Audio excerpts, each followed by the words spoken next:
Hello everyone, I hope you're all well, and seeing as we're back at school now after our little Easter holiday, I thought I'd read you a different story for the next few sessions, and it's George's Marvellous Medicine by Roald Dahl. And here's the first section, and it's called Grandma. I'm going shopping to the village, George's mother said to George on Saturday morning, so be a good boy and don't get up to any mischief. Now, this was a silly thing to say to a small boy at any time. It immediately made him wonder what sort of mischief he might get up to. And don't forget to give Grandma her medicine at 11 o'clock, the mother said. Then out she went, closing the back door behind her. Grandma, who was dozing in her chair by the window, opened one wicked little eye and said, "Now you heard what your mother said, George. Don't forget my medicine." "No, Grandma," George said, "and try to behave yourself for once while she's away." "Yes, Grandma," George said. George was bored to tears. He didn't have a brother or a sister. His father was a farmer, and the farm they lived on was miles away from anywhere, so there was never any children to play with. He was tired of staring at pigs and hens and cows and sheep. He was especially tired of having to live in the same house as that grisly old grunion of a grandma. Looking after her all by himself was hardly the most exciting way to spend a Saturday morning. "You can make me a nice cup of tea for a start," Grandma said to George. "That'll keep you out of mischief for a few minutes." "Yes, Grandma," George said. George couldn't help disliking Grandma. She was a selfish, grumpy old woman. She had pale brown teeth and a small, puckered-up mouth like a dog's bottom. "How much sugar in your tea today, Grandma?" George asked her. "1 spoon," she said, "and no milk." Most grandmothers are lovely, kind, helpful old ladies, but not this one. She spent all day and every day sitting in her chair by the window, and she was always complaining, grousing, grouching, grumbling, griping about something or other. Never once, even on her best days, had she smiled at George and said, "Well, how are you this morning, George?" Or, "Why don't you and I have a game of snakes and ladders?" Or, "How was school today?" She didn't seem to care about other people, only about herself. She was a miserable old grouch. George went into the kitchen and made Grandma a cup of tea with a tea bag. He put 1 spoon of sugar in it and no milk. He stirred the sugar well and carried the cup into the living room. Grandma sipped the tea. "It's not sweet enough," she said. "Put more sugar in." George took the cup back to the kitchen and added another spoonful of sugar. He stirred it again and carried it carefully into Grandma. "Where's the saucer?" she said. "I won't have a cup without a saucer." George fetched her saucer. "And what about a teaspoon, if you please?" "I've stirred it for you, Grandma. I stirred it well." "I'll stir my own tea, thank you very much. Fetch me a teaspoon." George fetched her a teaspoon. When George's mother or father were at home, Grandma never ordered George about like this. It was only when she had him on her own that she began treating him badly. "You know what's the matter with you?" the old woman said, staring at George over the rim of her teacup with those bright, wicked little eyes. "You're growing too fast. Boys who grow too fast become stupid and lazy." "But I can't help if I'm growing fast, Grandma," George said. "Of course you can. Growing's a nasty, childish habit." "But we have to grow, Grandma. If we don't grow, we'd never be grown-ups." "Rubbish! Rubbish! Look at me. Am I growing? Certainly not." "But you did once, Grandma." "Oh, only very little," the old woman answered. "I gave up growing when I was extremely small, along with all the other nasty childish habits like laziness and disobedience and greed and sloppiness and untidiness and stupidity." "You haven't given up any of those things, have you?"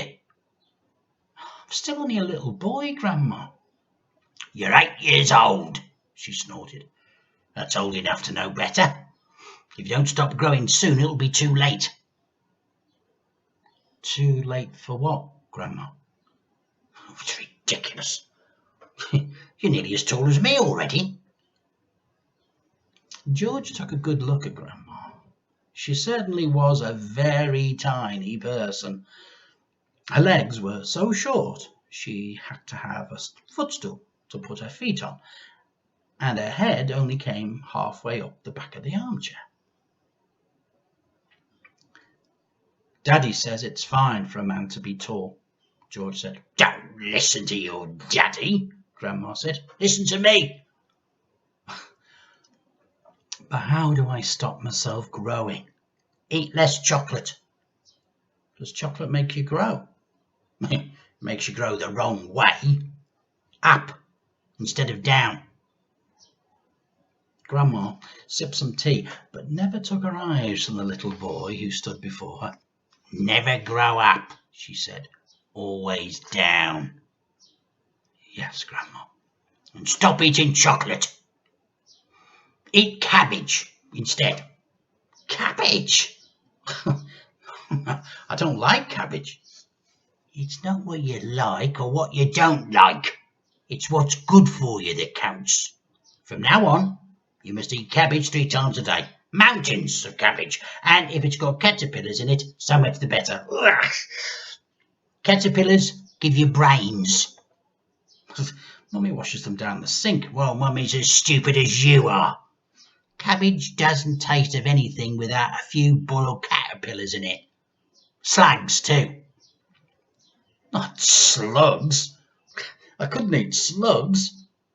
"Whenever I see a live slug on a piece of lettuce, I'll gobble it up quick before it crawls away.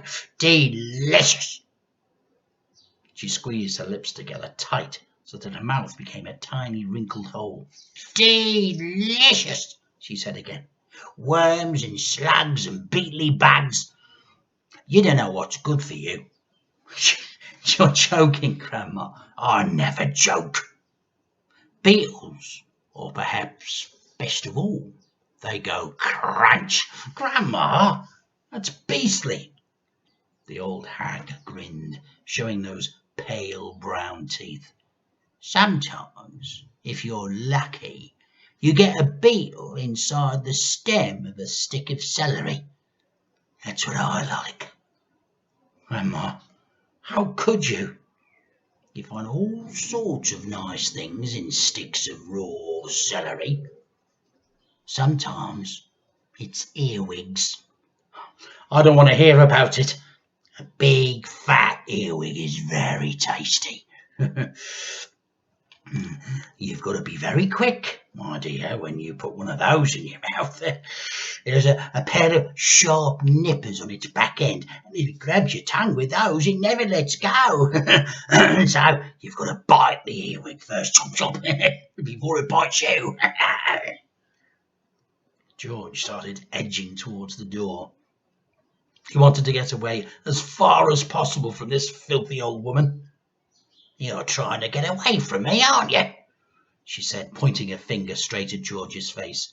"You're trying to get away from Grandma." Little George stood by the door, staring at the old hag in the chair. She stared back at him. Could it be, George wondered, that she was a witch? He had always thought witches were only in fairy tales, but now he wasn't so sure. "Come closer to me, little boy," she said, beckoning to him with a horny finger. "Come closer, and I will tell you secrets." George didn't move. Grandma didn't move either. "I know a great many secrets," she said, and suddenly she smiled. It was a thin, icy smile, the kind a snake might make just before it bites you. "Come over here to Grandma, and she'll whisper secrets to you." George took a step backwards, edging closer to the door. "You mustn't be frightened of your old grandma," she said, smiling that icy smile. George took another step backwards. "Some of us," she said, and all at once she was leaning forward in her chair and whispering in a throaty sort of voice George had never heard her use before.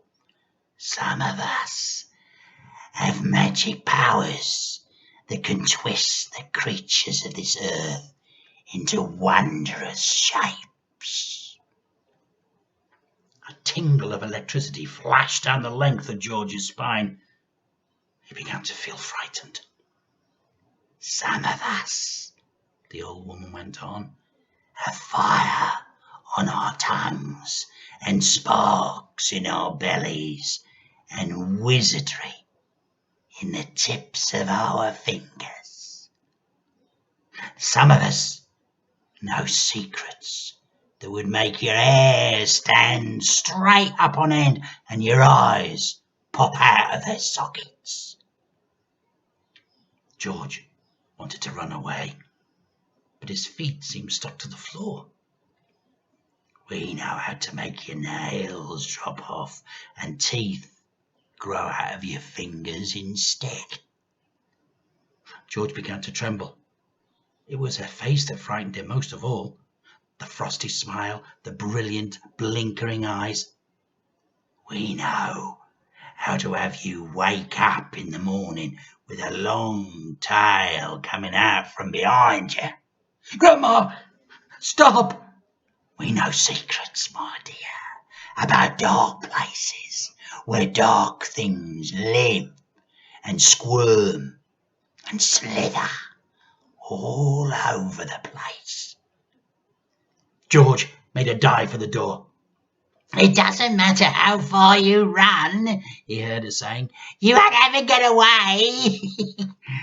George ran into the kitchen, slamming the door behind him. Well, we'll find out what happened to George and his not-so-nice grandma next time. I do hope you enjoyed listening, and I'll see you very soon. Bye-bye.